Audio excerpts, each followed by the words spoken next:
Good morning, good morning, good morning, everyone. Welcome to episode 118 of the 476ers podcast. In today's episode, we're going to talk about last night's game, plus have a look ahead. So stay tuned.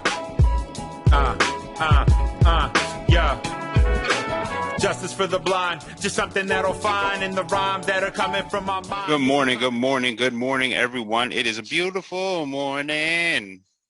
Oh, I'm sorry. That was a little solo act for you. Good morning.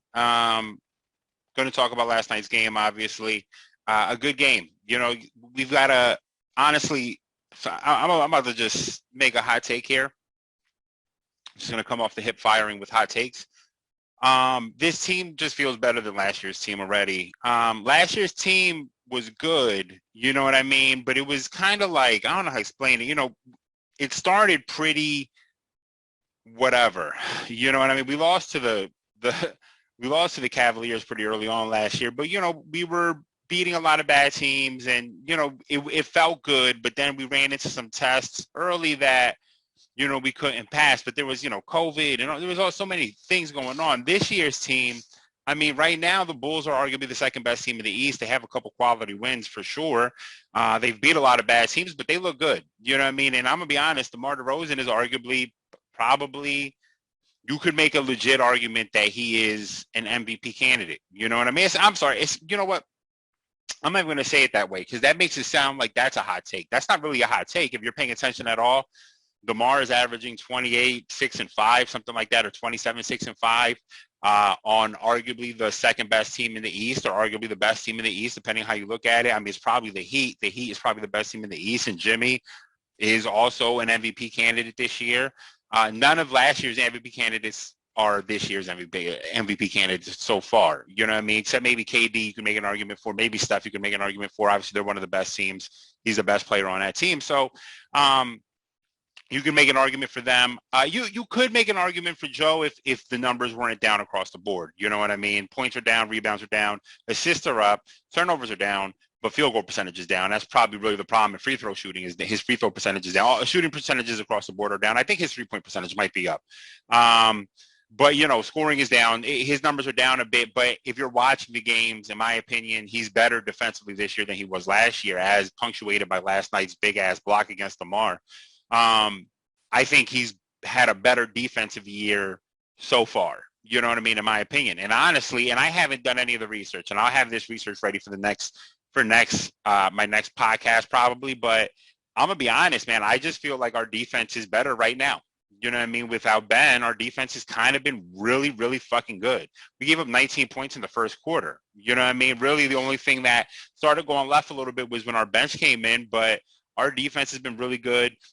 Gorgeous Georges has been really good defensively. Without Toby, who's, you know, been a plus defender for us, you know, everyone's effort on defense is just incredible. Maxi's defense has been excellent. Maxi's just undersized.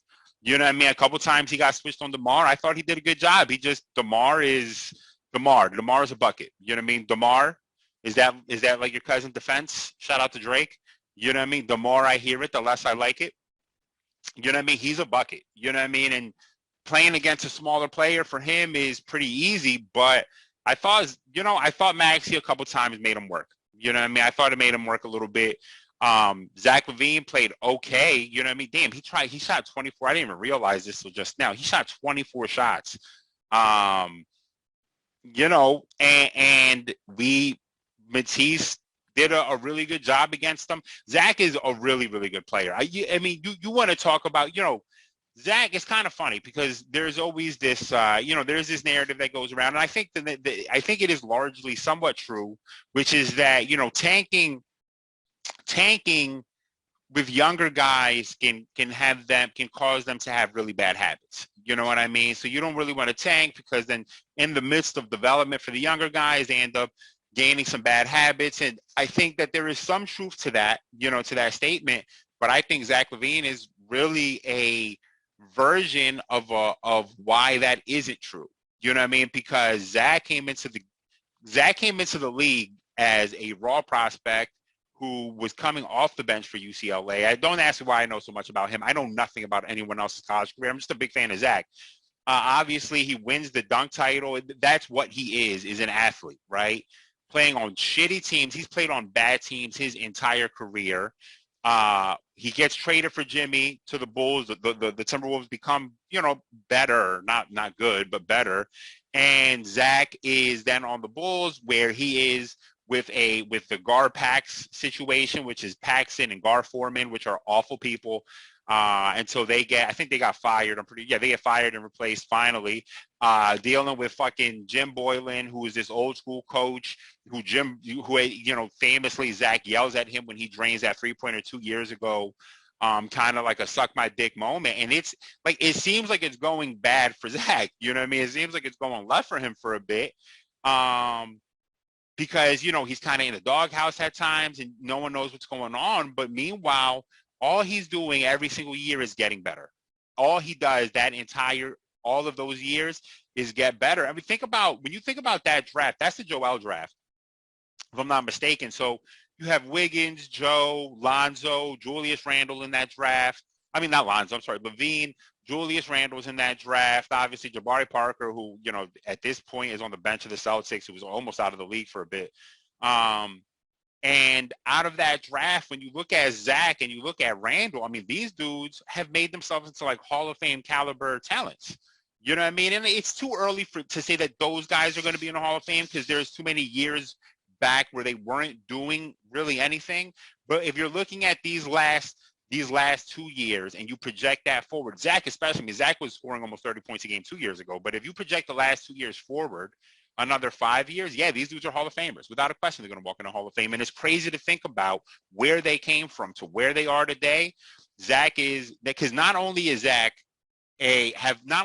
become a really good one-on-one player, right? He can get a bucket one-on-one. He can shoot, but he's a really, really good cutter. You know what I mean? And that's why when they made these deals, my only concern about the deals they made was defensively. You know what I mean? Vucevic is a 0 on defense. I mean, you saw it yesterday. Vucevic is a 0 on defense. He can't guard Joe, obviously, but he can't really guard anyone. And God forbid you put him in pick and roll. He just is going to get dusted. What would make this team like great is like a healthy Kristaps or something like that. Or maybe there's a trade here where they say, we got the wrong center here. Take Vucevic, give us Bamba, we'll pay him. Not that Bamba's great, but Bamba's a far better defensive player than Vucevic. He's a far better defensive prospect. Vucevic is a 0 on defense. Was defensively, I was worried about it, but I'm not surprised that offensively they're really good because when DeMar went to the Spurs, he essentially spent those 3 years or 4 years, however long he was, I think it was 3 years, essentially becoming a point guard. You know what I mean? Becoming a playmaker on that team, being more than just a scorer and becoming someone who's a playmaker. Now, yesterday he only had 1 assist, but the point being is that it doesn't surprise me that him and Zach can gel. You know what I mean? Because Zach worked on becoming a playmaker, but really is really, really good off the ball. DeMar is really good with the ball in his hands. Alonzo was a perfect kind of betweener of both of these guys. And this is a good team. You know what I mean? Patrick Williams would really help them defensively. They didn't have Patrick Williams last night. Not that Patrick Williams would have really made – I don't know how much of a difference Patrick Williams would have made watching the guys who scored most of the points for us was either off the bench with Gorgeous Georges or Seth, or you're not going to end up putting Patrick Williams on Seth, I'm assuming. But either way, he raises the stock of the team as a defensive player generally, just better rotations and all that. But this was a good quality win. Looking at the performances, Joe's shooting percentages are definitely down this year. And yesterday he said that, he's struggling with the ball. It's not, as much as I hate excuses like that, the truth is a lot of players are struggling with the ball. And I wonder I don't know what it is. I don't know what's the common denominator between the players who are struggling and the players who aren't struggling. Joe, who relies a ton on touch, you know what I mean? Maybe there is something there. I'm not sure. What's confusing to me about it all is with this change coming, were we not practicing with these balls that would get these guys acclimated? I understand you've been playing basketball with these other balls for all these years, but we knew the change was coming. Why these guys weren't practicing with the new basketball for the last 6 months leading into the season or the last 4 months leading into the season, you would think, it wouldn't be that bad. But, what do I know? I mean, I'm just a guy here, talking shit. I know this. If you put me on LA Fitness Court, give me any ball, shooter's going to shoot. You know what I mean? I'm not going to shoot well. but it's going to be a consistently low percentage. It's not like it's going to fluctuate high to low. You know, I'm not going to jump from a 60% shooter to a 30% shooter. I'm going to stay very much at 30%. You know what I mean? I'm just going to be at 30% no matter what basketball you give. At least I'm consistent, right? Hashtag consistency. Matisse played really well yesterday. Probably one of his better offensive games of the season. He's such a good passer. Right? He's such an underrated passer. That one play where he was driving, tried to kind of Euro step, jumped in the air, turned around, and fired a pass at Seth. Now, we didn't get a bucket from this play, but it was still pretty fucking impressive. Honestly, just kind of a good awareness. But he played really well yesterday.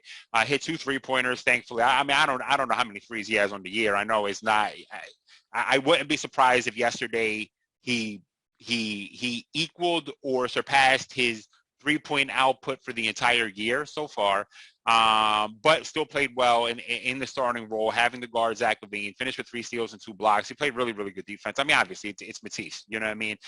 Matisse is, you know, sometimes, like I said, sometimes his one-on-one defense can be a little cheaty, you know what I mean? But, you know, he's just good for that momentum swinging play. You know what I mean? Like, he is really, really good for that momentum swinging play where it's somehow a 5-on-4 and Matisse comes out of nowhere after being out of position and gets a steal or a block or some crazy wild shit. And it's just a joy to watch. Honestly, it's a joy watching him play defense. Watching Ben play defense is cool. Ben's defense was, you know, it's kind of like a cross between Matisse and what Russ Westbrook said about Patrick Beverley was he just be doing shit. You know what I mean? He just be kind of moving his arms, and it's kind of like very, you know, Will Ferrell in semi-pro, you know, where they eye-lined her and they start moving and, you know, doing all these jazz hand shit. And Ben kind of does a lot of that. Not to say that Ben is a bad defender, but it's just that I just don't think Ben is a better defender than Matisse. I'm just going to be real with you. And Tyrese benefits from being small and long, that he's able to get through screens and still affect shots. You know what I mean? Like, honestly, man, we could just trade Ben for. I am enjoying this team. That's what I'm going to say. I'm enjoying this team. Without Toby, I probably enjoy it more. If I'm just keeping it 100 with you, I'm enjoying it more without Toby. You know, because Toby should be watching tapes of Gorgeous Georges. And I'm going to tell you why. Because Gorgeous Georges doesn't do a fucking thing outside of his ability to do things. You know what I mean? And I said yesterday, it feels like while he was with the Jazz, all he did essentially was take notes on watching Bojan Bogdanovic and watching Joe Ingles, and essentially said, I'm going to become these people. This is who I want to be, because he plays like a European player. You know what I mean? He's obviously not super duper athletic in comparison to the rest of the NBA world, but he plays at his slow pace. He's a really good passer. He gets really, really hype and is like talking shit in what looks like to me in a European fashion, kind of hands waving and fangul and, you know, whatever the fuck. And, you know, that was Italian. I don't know what Gorgeous Georges is, but, you know, he just doesn't do anything outside of his own comfort zone. You know what I mean? He stays very much in his pocket, and it would really benefit Toby to find a way to maybe watch foreign players who aren't super quick and just find ways to be more like them and less like you thinking that you're Paul George. You're not him. You're not Paul George. You're not any of the guys that are like that. You know, it would benefit you. You know what I mean? Gorgeous George is also a better shooter than Toby right now. 4 for 8 yesterday. And the fact it's that he's shooting them. You know what I mean? It's that he's shooting them, because Toby doesn't shoot threes. He'll shoot 2 a game. We need more threes. Toby, we need you to shoot more threes. Right now, you don't shoot threes. Gorgeous Georges doesn't give a fuck. He is just going to pull up. You know what I mean? He has a green light similar to Furkan's, but I'm going to be honest with you. Gorgeous Georges is far less out of control than Furkan is. You know what I mean? And Furkan's playing great this year. Let me be clear. Furkan, the pizza maker, the halal pizza maker, he's playing excellent this year. He is playing fantastic so far. I'm very happy with him. Yesterday, he didn't have a great shooting game, but honestly, it doesn't matter. We're home. Everyone else played well. On the road, Furkan this year has shown a propensity to be really, really good still. And his defense, man, the defense has been really, really fun to watch. The entire team is playing defense at a high level. Isaiah Joe came in for a few minutes yesterday, played really good defense in those few minutes. You know what I mean? He got scored on, but it didn't matter. He was playing good-ass defense, just whatever the fuck. Andre Drummond, you know, the Andre experience is something. He's either it's just something. It's just in a 5-minute span.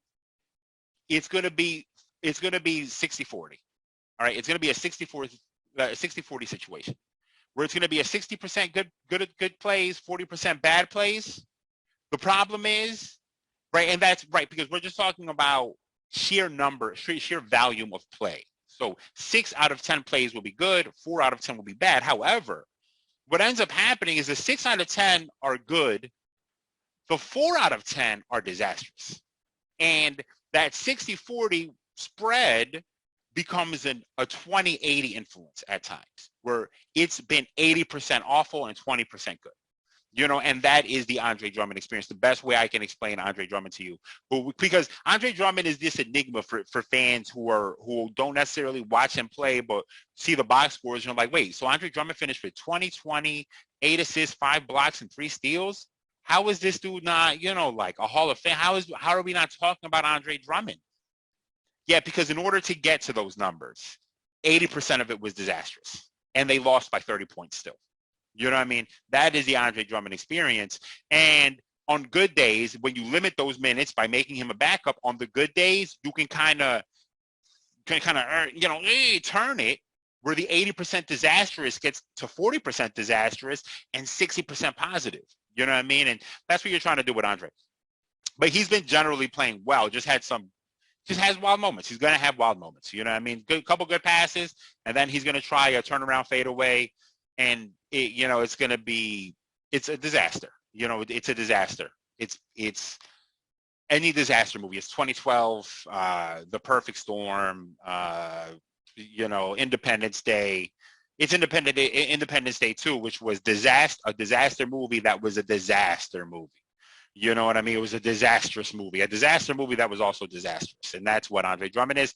Shake has been playing really, really good. I got to give him some credit. The box score doesn't necessarily do him any favors on yesterday's game. I thought he played really, really well. You know what I mean? Honestly, I thought he played well. I thought he was aggressive. I thought he did a good job getting us into kind of a flow, not doing too much, because that's what it is, right? I talked about this last year. Tyrese and Shake both last year were suffering from I get the ball inbounded to me and then I finish the play, as opposed to moving the ball, getting into a rhythm, getting the offense into a rhythm, and maybe finishing in a different way. Maybe I don't finish the play, whatever, who gives a shit? They had the propensity to get the ball, finish the play, and that was it. You know what I mean? That was all they would offer you. This year, both of them are improving, I think, as just guys that can get us into an offense consistently. You know what I mean? Both are working hard on defense. I would say Tyrese is a better defender, even though Shake is bigger. Tyrese just works his ass off on defense. I'm happy with Tyrese, man. Honestly, every game I think he gets a little bit better. Yesterday he has 6 assists. He gets better. And the thing is you gotta show love when the dude is working his ass off. You know what I mean? I'm not saying that Tyrese is going to be Chris Paul tomorrow. And I'm not saying that even though he's getting better every game, that by the end of the year, he's going to be Chris Paul. But I could say that by the end of the year, there could be a legit argument that why would we try to get De'Aaron Fox for Ben when we have Maxey, who's maybe a poor man's De'Aaron Fox? You know what I mean? Like, I think there could be a legit argument like that. Like, Maxey is a poor man's De'Aaron Fox. And if Maxey's starting as our point guard, it's not an awful situation. It's going to be growing pains, sure. You know what I mean? But it's not an awful situation. And maybe you could trade, I don't know who you can trade Ben for, whatever. Right now, everything is bad. All signs are bad. He's not working with the team in terms of his mental health, and he's working apparently with the NBPA. He's apparently working with the Players Association, from what I've read, but he isn't working with the team. He's also not giving the team any information on his, whatever, which I actually think is understandable. You know what I mean? I don't know how much the team is really deserving in terms of knowing your mental health status. You know what I mean? Like, if Ben is suffering from some sort of post-traumatic stress or some sort of bipolar disorder, do you want your employer to necessarily know that? I don't really think I would, even though the NBPA, knowing that technically is his employer too. So I don't know.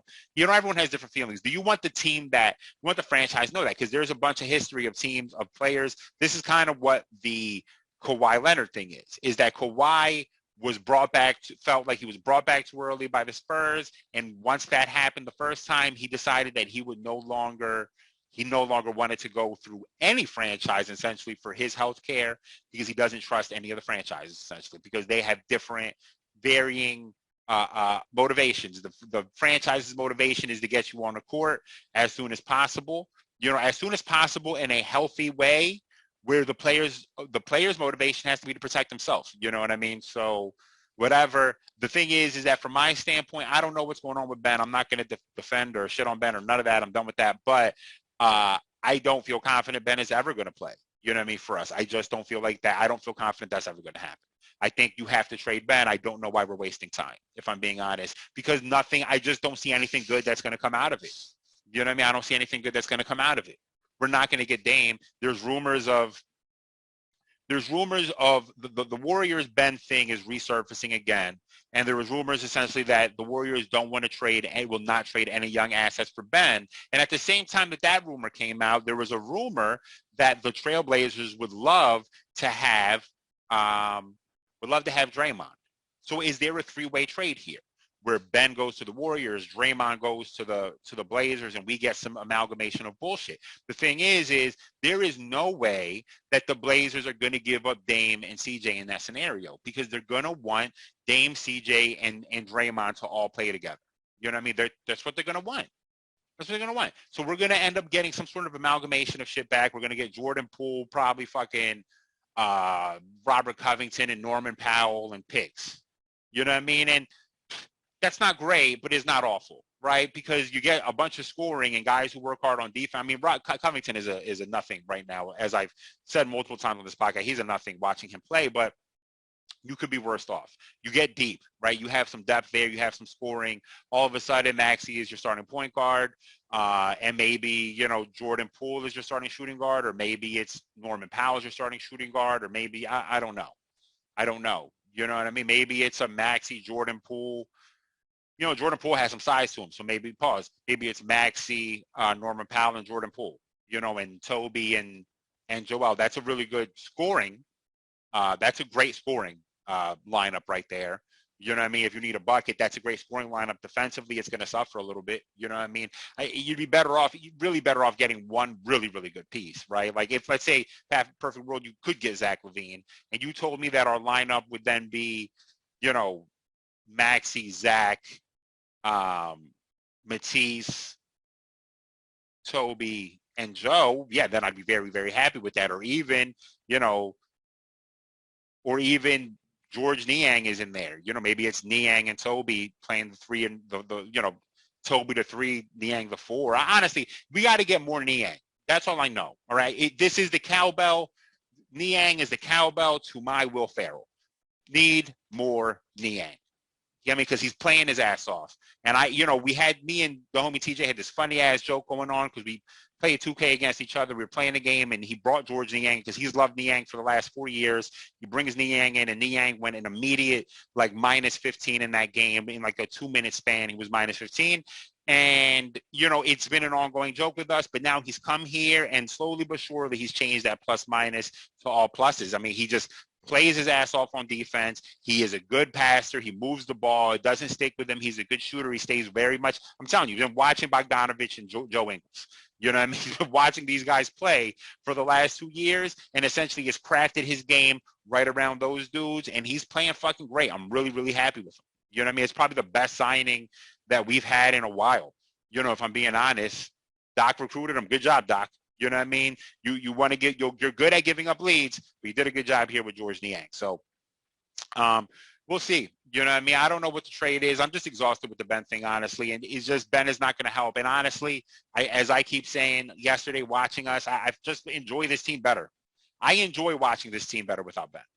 Because when you're watching with Ben, it's kind of like the Markelle free throw thing, where all you're thinking about the entire time is, oh, here's Ben on offense. What is he doing now? He's just going to stand in the dunker spot, isn't he? Is he going to okay, he has the ball. He's driving to the rim. Is he going to finish? No, he's going to pass that out. She passed it out. He passed it out. He's getting fouled. He's going to the foul line. What's going to happen? I'm tired of this shit.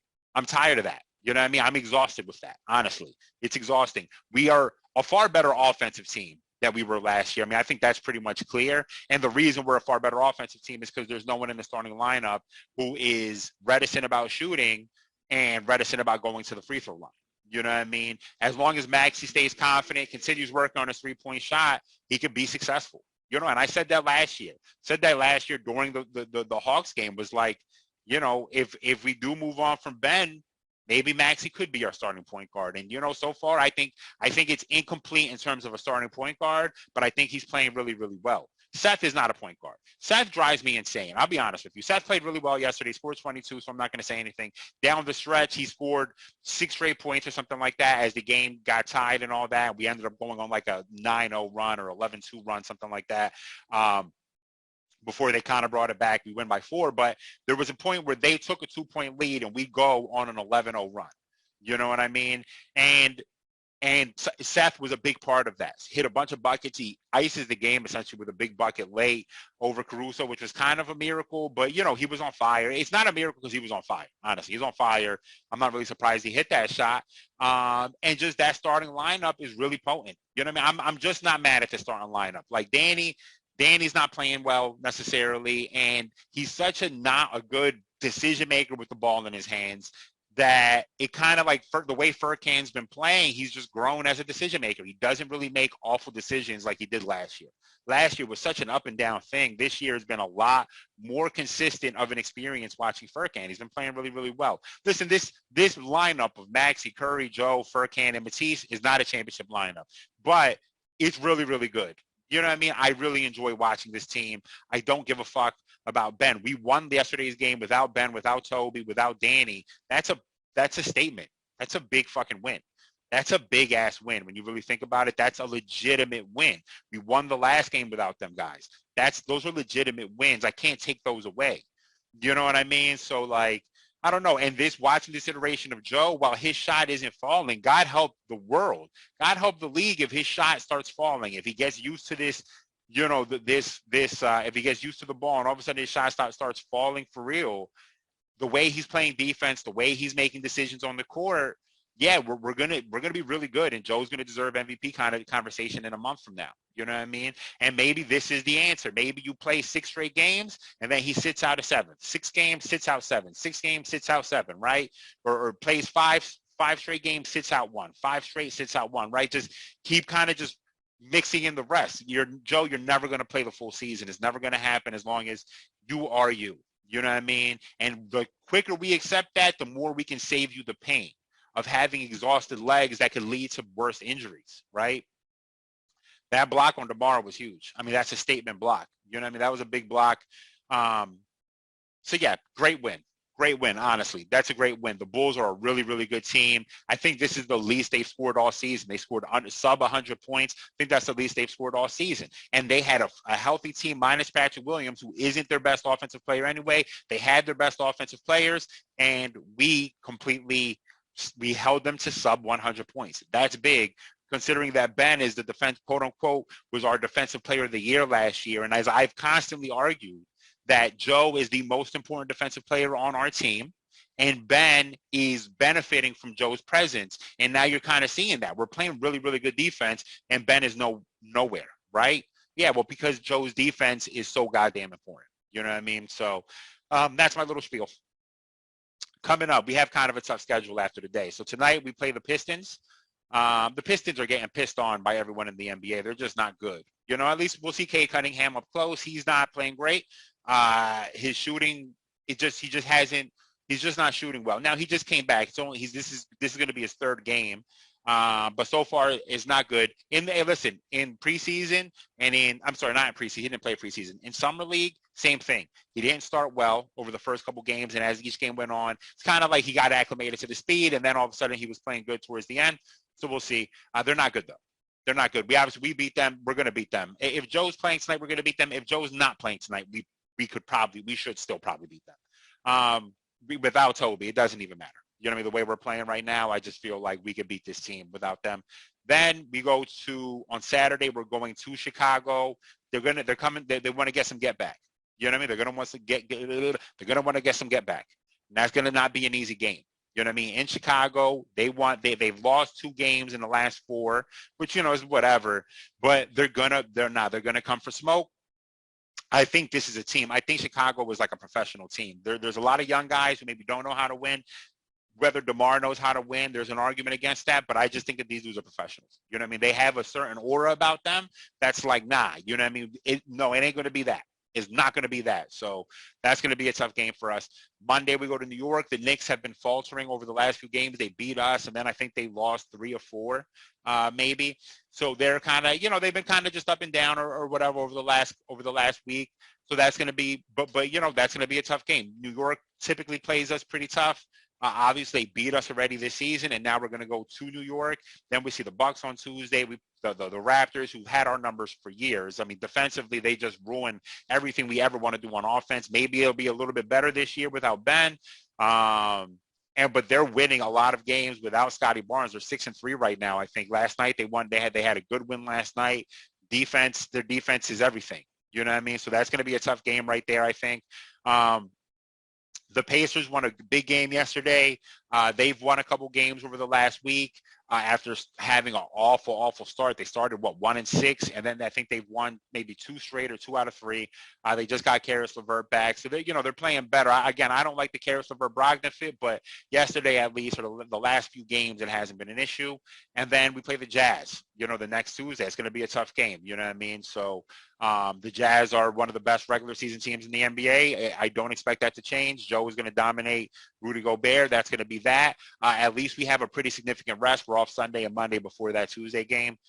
And that'll be it. So that's the slate of games over the next 10 days or so, right? The next 12 days, the next 2 weeks. So at least it's only 1, 2, 3, 4, 5, 6, 7 games over the next 12 days. Okay, that's actually kind of a lot. I'm sorry. That's a lot of games over the next 12 days. It's not a little bit.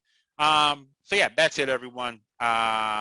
You know the drill. Wash your hands. Stay safe. Black Lives Matter. Arrest the cops who killed Breonna Taylor. Get vaccinated or something. I don't know, man. I don't know. Just please stay safe. Black Lives Matter. Arrest the cops who killed Breonna Taylor. Stop Asian hate. Take care.